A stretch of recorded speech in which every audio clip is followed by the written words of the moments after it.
no journalist or your customers either want to read an A4 page about, why your brand is fantastic. They actually want short, snappy sentences on, the impact you're having, why this is relevant now, and what people can take away from it as well. Public relations is an amazing industry if you understand its value. Most small to medium businesses, artists, and creators don't understand how powerful the leverage of working with a PR agency is. Find out how you can use PR to work for you on This Week in Marketing. Hey everyone, I'm Darren Lake, and welcome to This Week in Marketing, another podcast by Metigy. Each episode, we answer questions or talk about one specific idea to help you market and operate your small to medium enterprise better. And we do that by making them easy to digest, short, and concise, because we've all got a business to run. I'm Sophia Aiano. I'm a PR manager at Sling Stone. So Sling Stone is a PR agency for the challenger brands. We focus really on the brands that are trying to do things a little bit different and challenge the status quo in society. To help us fully understand public relations for small businesses, we'll break this down into 3 parts, and Sophia will build it back up. The parts are 1, the problem of small businesses not having enough visibility.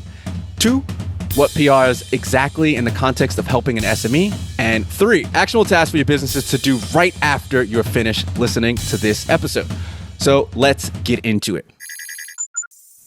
Number 1, the problem of small businesses not having any visibility. I'd say, the main problem when it comes to that is that it's an incredibly crowded SME market today, as I'm sure all your listeners know. There's so much information out there in the public domain, and really standing out from the crowd can be a real challenge for brands. But the thing is, when it comes to visibility, it actually goes far beyond just finding and retaining customers. It actually trickles into really every element of a business.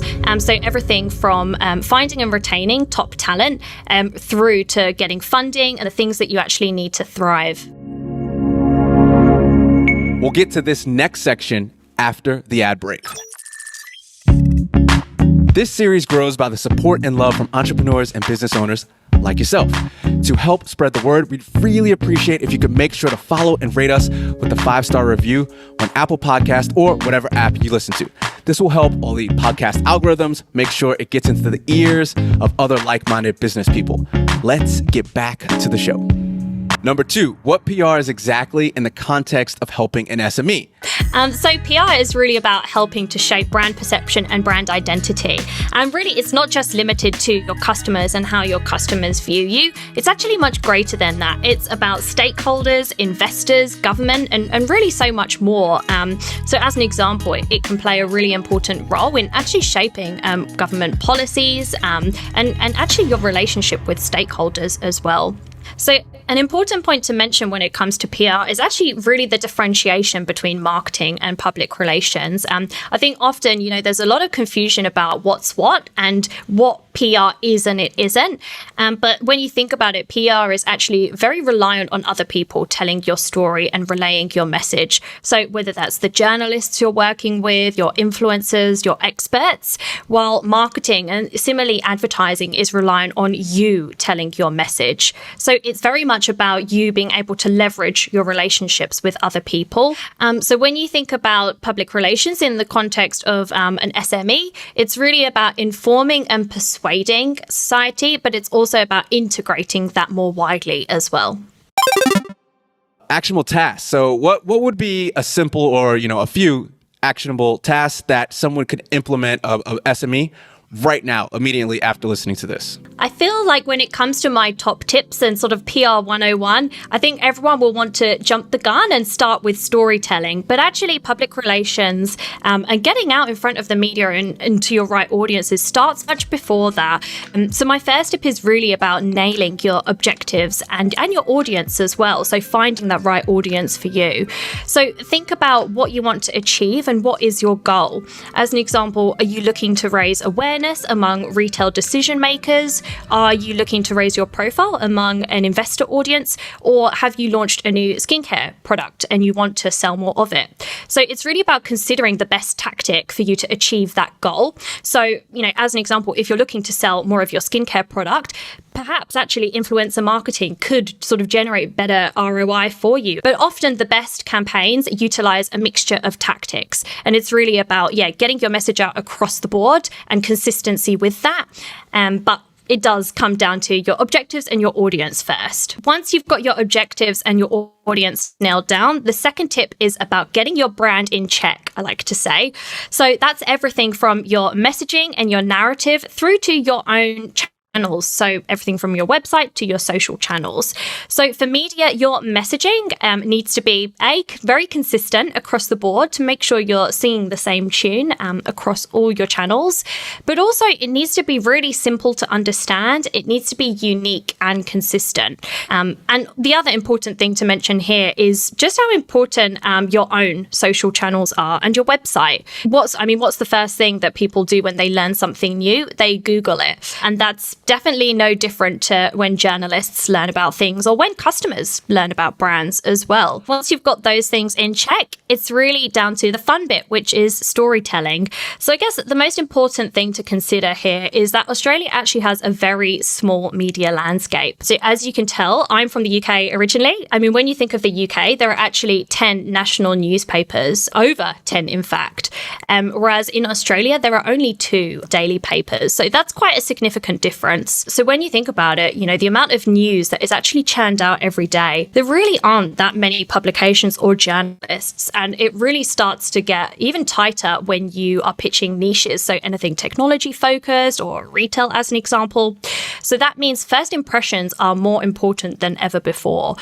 So you really need to consider why your story is important, what makes it news, what makes it different, and why it's relevant to readers or listeners. And just making sure you're being really clear, concise, and bold with your message. Ultimately, when it comes down to it, no journalist or your customers either want to read an A4 page about, why your brand is fantastic. They actually want short, snappy sentences on, the impact you're having, why this is relevant now, and what people can take away from it as well. And I guess the final point to just raise there is that not everything constitutes news. So it's really more important than ever before to be selective with the stories that you're actually sharing with media and who you're sharing them with. Yeah, in this day and age, it's very much quality over quantity, I'd say. Wrapping it up, what have we learned? Ultimately, it's a really crowded space for SMEs today. PR is a tool that can really help you to generate noise and cut through and help you to shape the way that you're perceived. I think another important point really is that, it's not only about reaching customers, but it's actually much broader than that. It can help with everything from fundraising to hiring the right people. So it really is fundamental in this day and age.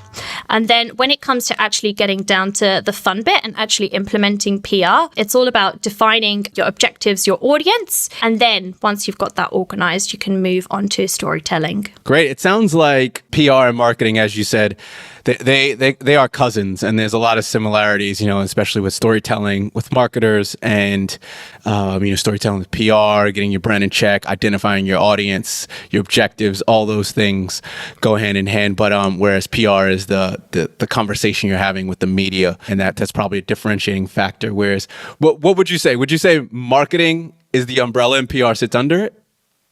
Or? I think often today, that is the case. So marketing is the umbrella and PR does sit into it. And that's very similar with a lot of organizations I work with. But yeah, I actually don't really know. It could be either. It really varies per company, to be honest. Yeah, it sounds like it just flip-flops depending on their focus and their objectives. It definitely does, yeah. Great. Well, thank you so much for your time today on This Week in Marketing, and all the best. Big transparency is that we work with Sling Stone. They are our Metigy's PR agency. So we appreciate all the work that you've done to help us. Oh, thank you so much, Darren. From Metigy, you've listened to This Week in Marketing. Again, I'm Darren, and Metigy hopes we helped you find more insights and tips into your business. To find out more about Metigy and get a listener-exclusive 3-month free trial, visit us at metigy.com/podcast. And while you're there, go and check out some more episodes. If you like what you heard, please share a link to another business owner or marketer who you think could get something from this. Also, to help us out, It would be great if you left a 5-star review on your favorite podcast app. Last, never miss another episode by following or subscribing to us on your favorite podcast player. See you on the next episode.